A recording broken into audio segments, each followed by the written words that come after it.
Halo Sobat Kampus Ministry, kembali lagi bersama saya di sini Excel di konten kesayangan Anda, podcast Teras Belar Minus.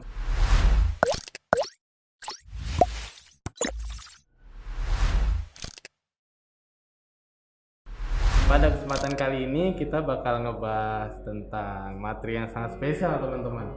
Tentu saja di hari yang spesial juga, yaitu Hari Kartini. Nah, maka dari itu Kampus Ministry akan membawakan sebuah topik yang akan membahas tentang perempuan, pendidikan, demokrasi. Untuk itu, Kampus Ministry juga sudah membawakan narasumber dan narasumbernya sudah hadir di sebelah saya. Kita sambut Profesor Dr. Novita Dewi. Tos dulu. Halo teman-teman.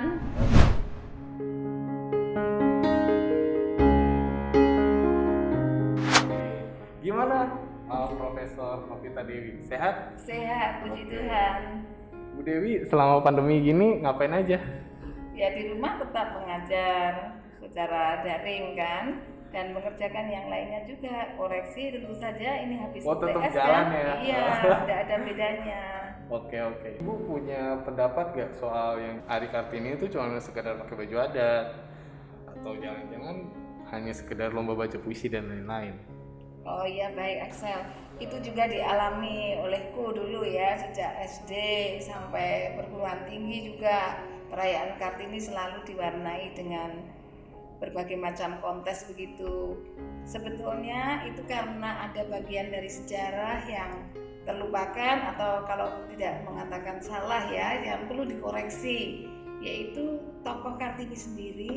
Kalau mau memakai atau meminjam istilah Pramudia Anantatur, itu sudah dimitoskan, sehingga siapa Kartini menjadi tidak jelas. Maka perayaan-perayaan Kartini itu justru semakin mendudukkan tempatnya sebagai perempuan yang dipingit, perempuan Jawa yang dipingit, namun punya keinginan untuk mendirikan sekolah untuk anak-anak perempuan, tapi tidak tercapai karena terpaksa harus dinikahkan, punya anak dan mati muda. Sudah itu saja. Dan perayaan-perayaan yang ada justru menempatkan Kartini menjadi orang yang tinggal di ranah domestik. Padahal yang perlu kita koreksi, gagasan-gagasan beliau itu luar biasa. Kartini itu punya ide yang bagus menentang feodalisme Jawa, lalu kekejaman kolonialisme, sistem kolonial itu sendiri, lalu yang tak kalah penting juga anti poligami. Dan juga yang luar biasa, pandangan Kartini mengenai keberagaman juga sangat mengagumkan.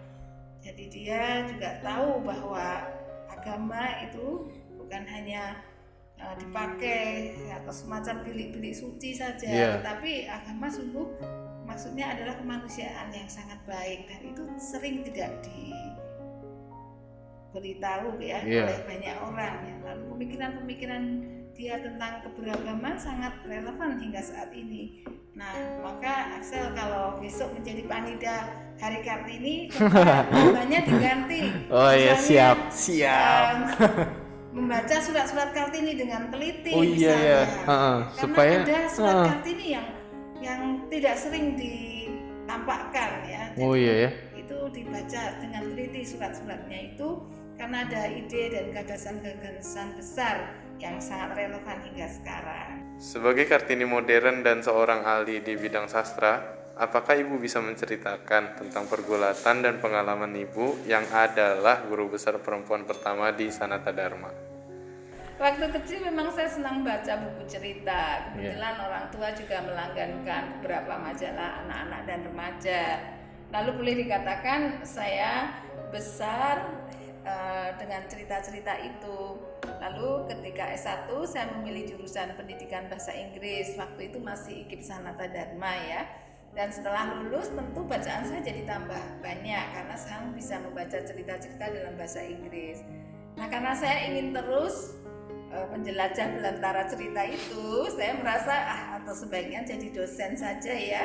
Karena dengan jadi dosen barangkali saya bisa berbagi dan juga bisa tambah mendapatkan cerita dari anak didik saya, banyak hal yang membuat keberlangsungan cerita itu dijamin ketika saya terus bertemu dengan anak didik maupun dengan rekan sejawat. Nah, lalu begitu saya kuliah sampai selesai S3 dan tetap bisa menikmati cerita. Itu saja. Wah, gila, keren banget ya Bu Novit. Ini ya, mantep deh. Kira-kira ada relevansinya nggak ya Bu antara pedagogi Ignatian dengan perjuangan Kartini dalam hal pendidikan? Sangat relevan ya. Axel itu pedagogi Ignatian itu diturunkan dari spiritualitas Santo Ignatius ya sejak 500 tahun yang lalu. Lama banget. Dan relevansinya masih tetap ada dan barangkali akan selama-lamanya ya. Karena pendidikan di lembaga tinggi Yesuit ini adalah pendidikan yang transformatif ya, yang ingin berusaha untuk mengubah seseorang. Cita-citanya adalah memanusiakan manusia itu kan, jadi intinya itu. Bagaimana kita akan memanusiakan manusia lain ya kalau diri kita sendiri tidak bertransformasi. Maka itu adalah intinya. Maka mungkin Axel waktu di S1 sering diterangkan mengenai banyak istilah ya yang seperti misalnya men and women, for and with others ya. Kartini juga begitu kan. Lalu misalnya lagi cura personalis, lalu ada lagi magis ya. Itu semua adalah untuk mencapai tujuan pendidikan yang transformatif tadi. Maka memang kita diciptakan sebagai pribadi-pribadi ya sejak lahir oleh Tuhan ya sesuai dengan citranya dan diharapkan akan menjadi orang seperti yang dikehendaki Tuhan itu. Nah, untuk apa? Itu kan harus dicari. Nah, maka di sini pendidikan Yesuit tidak mengharapkan kita nanti setelah lulus jadi alat-alat untuk mendukung produksi saja, produktivitas. Tidak seperti itu ya, tapi orang yang mampu mengubahkan suasana. Jadi kita tidak ya supaya bisa lebih kaya, supaya lebih menjadi lebih terkenal atau menjadi lebih produktif, bukan seperti itu. Kadang-kadang memang cita-cita pendidikan kali ini sering dibelokkan untuk unsur-unsur seperti itu yang merupakan sekedar hamba-hamba kapitalisme itu. Pendidikan Yesuit tidak seperti itu, yaitu mengubah menjadi manusia yang bisa memanusiakan orang lain ya, bisa unggul, bisa bermartabat. Nah, ini kan cita-cita yang tidak gampang diraih dan harus dilakukan dari awal ya. Maka ada siklus itu tadi kan, ada konteks siapa Anda ya. Axel beda dengan saya, maka saya harus berbeda menangani teman Axel yang lain, itu beda. Lalu konteks itu nanti pengalamannya seperti apa, lalu direfleksikan. Setelah direfleksikan lalu tindakan apa yang dilakukan itu, lalu dievaluasi kenapa saya gagal, kenapa saya berhasil di sini, lalu keluar konteks baru. Dan itu terus, kalau itu dilatihkan sungguh-sungguh, kita nanti harapannya akan menjadi pribadi yang sungguh sempurna, dalam arti mampu memberikan perubahan pada yang lain. Wah, pembicaraan kita udah berat banget ya Bu ya. Masa? Menurut saya sih udah berat Bu. S1 ini. Mungkin buat kata-kata penutup untuk memperindah acara podcast ini, mungkin Ibu punya kata-kata motivasi, kata-kata mutiara gitu. Mutiara, Berlian, emas. Pesan sponsor saja ya, boleh ya, karena saya kan mengajar mata kuliah sastra ya di beberapa jurusan, di beberapa level ya, di S1 maupun di S2.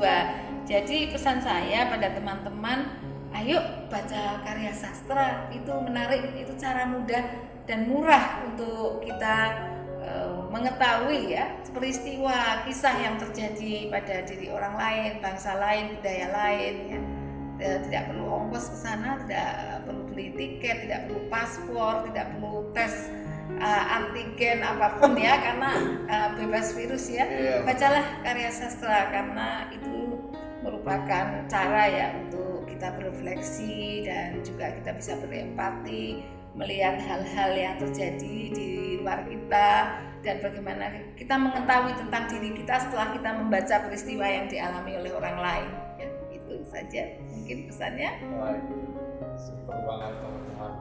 Ya, mungkin sekian dulu acara podcast Teras Belarminus. Jangan lupa like, subscribe, komen. Terus teman-teman kalau mau butuh ngasih masukan ke kita, bisa langsung aja komen, kasih hashtag revisi gitu ya teman-teman ya. Oke, sampai jumpa ya Bu. Kita say hello dulu sama teman-teman. Dadah. Salam sehat, semangat. Dah. Oke.